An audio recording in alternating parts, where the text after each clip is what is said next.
Hey guys, welcome back to Pop Culture with Pat. This is going to be my Wandavision Episode 2 breakdown. Again, if you guys didn't see the first video, make sure you go and watch that.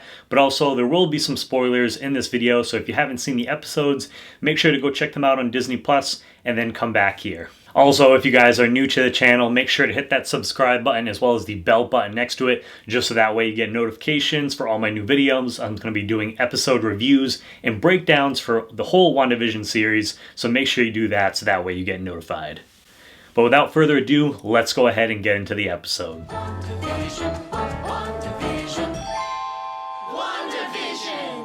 So with this episode, we have moved into the 60s, and it has more of a Dick Van Dyke, Bewitched type of feel to it. The beginning of the episode, we have Wanda and Vision. They're sleeping in bed, and they hear like this like banging coming from outside, and they're trying to figure out, what's going on. And Wanda's like turning her lights off and on with like her with her finger, with her powers. So like a little reference to like Bewitched there. And the banging, comes into play like later on as well. So we'll talk about that in a little bit. And but Vision thinks it's just like, like hooligans outside. So he wants to have a meeting with like the neighborhood watch to see what they're doing to set up as far as like security and stuff like that goes. And then we get right from there, we go into like the actual, like there's like a little like opening, and it's based off, Bewitched, where you have like the animation. And I thought that was so cool. It was such like a fun tribute to, to see that, to kind of open up the episode. And if you guys pay attention, we actually went one point in the intro when they're in like the grocery store, you see Monica Rambeau for the first time. She's facing the opposite way, but that's Monica Rambeau right there. So that was pretty cool as we end up seeing her in person for the first time later on in the episode as well. After the opening, we end up seeing Wanda and Vision, and they seem to be, they're getting ready for their like neighborhood local community talent show, and they decided they're going to be doing a magic show, which is kind of funny. And when they pulled out the box at first, I was like, I've seen that before. I just like couldn't think of it right away. But if you look at the box that Vision pulls out where they're going to be doing like their magic trick, that's actually Vision's the Mind Stone on there. So that was a nice little Easter egg right there. And then afterwards, Vision, he ends up going to go meet off with the neighborhood like watch, the guys. And then Wanda, she ends up hearing like a banging sound again, like outside. And it kind of almost goes into that Twilight Zone-ish, feel, that vibe to it when she starts walking outside. And then she goes over into the bushes and sees there's a little helicopter. It looks like, like a toy helicopter there, but it's in color. And if you pay attention, you see the sword logo on it, and then, it's Iron Man colors. So definitely something you can tell that, things are starting to get a little bit more off as, why is this thing in color? Everything's in black and white. And, was it really like that big? Like, I feel like just because it got sucked into this universe, that's what ended up making it like a small little toy. It was probably actually a real helicopter where it was in the outside world. Right at this moment too, like right after that happens, Agnes ends up like, popping up out of nowhere, and she says a line. She's like, "Look, it's the star of the show."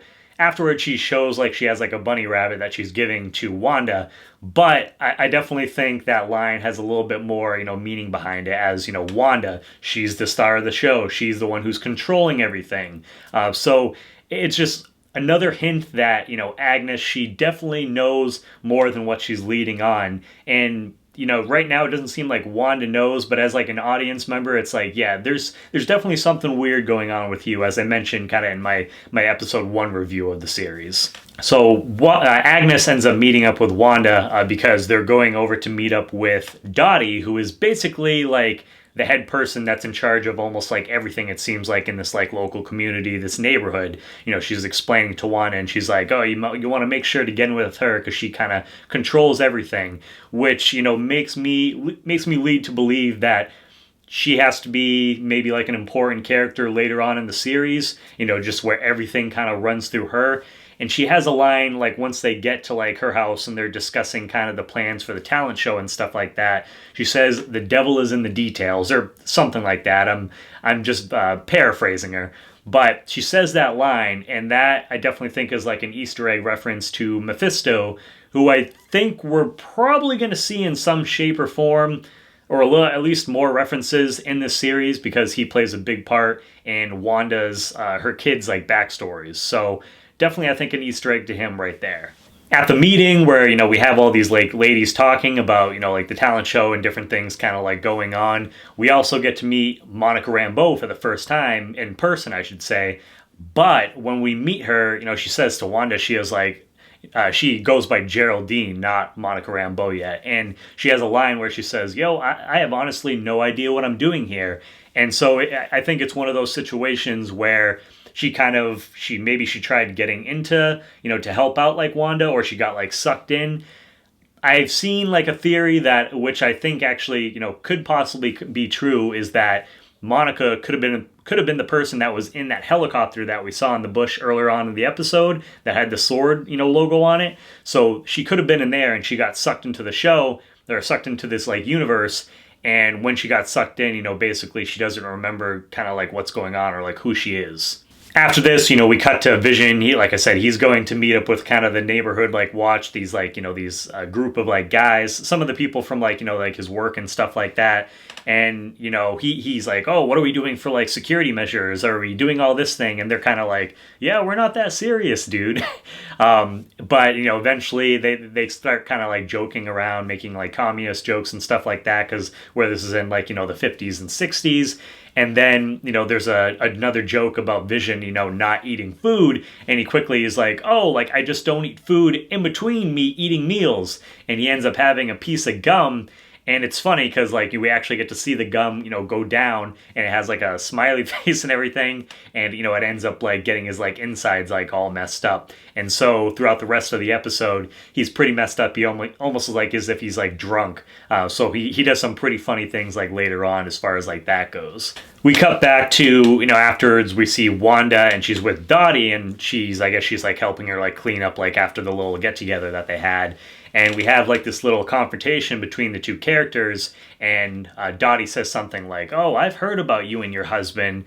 And Wanda's like, I don't know, what you've heard, but we don't mean anyone any harm. Which, like watching it, I was like, that's a very strange thing to say to somebody. So, it makes me, like the audience, it's like, Wanda has to know to some degree that, this is definitely like not like real or whatever, and she means them like no harm. She's not trying to like cause like any issues or anything like that. So she definitely knows like what's going on to a certain degree.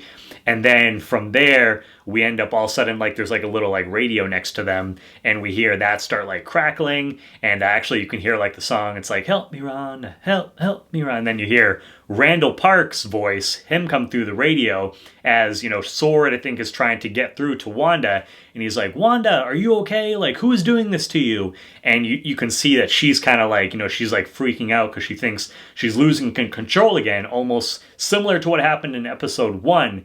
And, she's just kind of staring at it again. Actually, I'm getting goosebumps just like talking about it. I love when it kind of goes to that like Twilight Zone, kind of references. Those are probably some of my favorite parts in these early episodes so far. But she's just like looking at it and looking at Dottie. And then all of a sudden Dottie has a glass in her hand and it explodes. And you see, like the red blood. So it's like something, definitely like weird going on. But Sword's obviously trying to reach Wanda, because I think they think that someone else is doing this to her, which it's like, no, she's definitely controlling this world, at least to some, degrees. But I don't think they realize that at this point. We end up getting another commercial for this episode as well. And this one, we end up seeing it's a Hydra watch, which is definitely, I think, a reference to how Hydra and Age of Ultron, they had Wanda and Quicksilver under watch, for that movie and for like a while. So definitely a reference or Easter egg to that for sure. We finally get to the point where, they're getting ready to do like the talent show, and we see like, like Wanda, she's like all dressed up, she's ready to go. She's like, where's Vision? She's kind of like freaking out, which we know what happens when that, when that takes place. So, but Vision, he finally shows up, and you can see he's just like kind of stumbling all over the place, like he's drunk, and they start doing the talent show. And, he just starts doing all these like things. At first he starts like floating in the air, and the audience, everyone, they're kind of like, oh my God, like what's going on? And Wanda's like, oh crap, like I have to figure something out like right away. So she ends up putting like a little like wire above him. It's like, oh, okay, that's how they were doing it.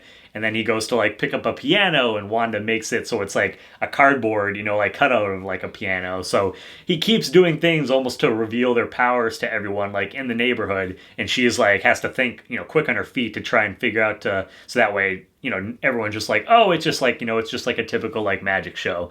So that whole bit I thought was like pretty funny. At one point too, they end up, he's like, oh, we're gonna do like what's in the box, abracadabra, and he hits it, and like Wanda's not in the box, and she's like, Vision. And then they end up making Monica Rambeau like end up popping out of the box like at the end. She's like, how did you guys like do that? So that whole bit was funny.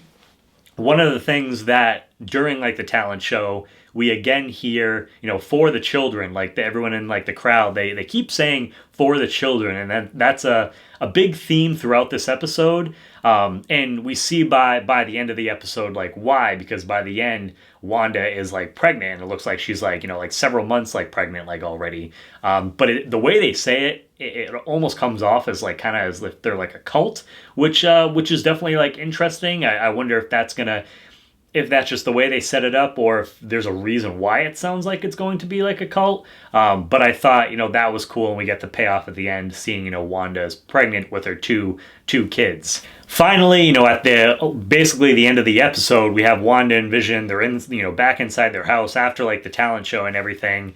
And, Vision realizes that, he sees that she's pregnant, and she's like, oh, is this really happening? And then at that point, we hear another bang again. And the two of them, they go outside, and that's when we see the sewer drain like open up, and again goes to that Twilight like tribute, and Twilight Zone tribute, not Twilight the movie, Twilight Zone, and ends up going, zooming in on like the sewer, and we see someone come out in a bee outfit. It's as you can see on the back, it's a sword, agent, and he has like the bees like around him, and Wanda just looks at him and says no.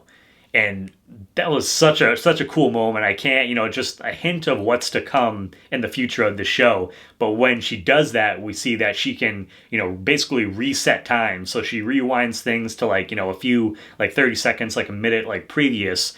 And basically it's just, Wanda and Vision, they're talking about like their, the kids. And then we see everything starting to turn into color, because the next episode is going to be taking place, it looks like, in the 70s, like the Brady Bunch like era. So that's basically how the episode like wraps up. So you can definitely see more so like episode 2. There's a lot more hints as to what's going on in the outside world. Things are starting to kind of seep into this world.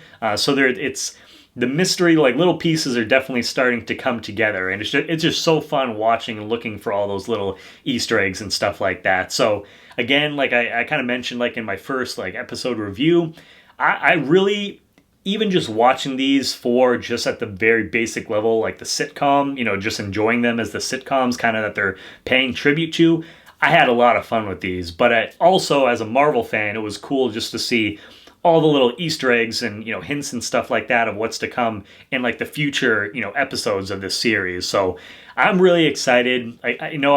I've seen like some people where it's like, oh, like it's super boring. And maybe if you didn't know what some of like the Easter eggs and stuff like that are, I can maybe like see that you're like, oh, like nothing's happening. Part of it for me, like I don't know all these like Easter eggs. Some of these, I have like looked up, and I think that's, part of the fun thing for me, finding out what's going on, or looking up these like clues as you're going along. So for me, I think that's really fun. I'm having a blast with WandaVision. I think it's something, different, and I can't wait to see, what episode 3 is going to be, because from what I heard, because a lot of like the larger critics who had access to like the first 3 episodes, it sounds like we start getting more and more, kind of a hint to what's happening and what's going on in the 3rd episode. So can't wait for that. So again, let me know, what did you guys think of episode 2? Let me know down below in the comments. If you guys are new to the channel, again, make sure to hit that subscribe button as well as the bell button next to it. That way you get notifications for all my new videos. Again, I'm going to be doing reviews for all of the WandaVision episodes, so definitely you want to make sure you get notified for that. And as always, guys, please make sure to check back for more Pop Culture with Pat.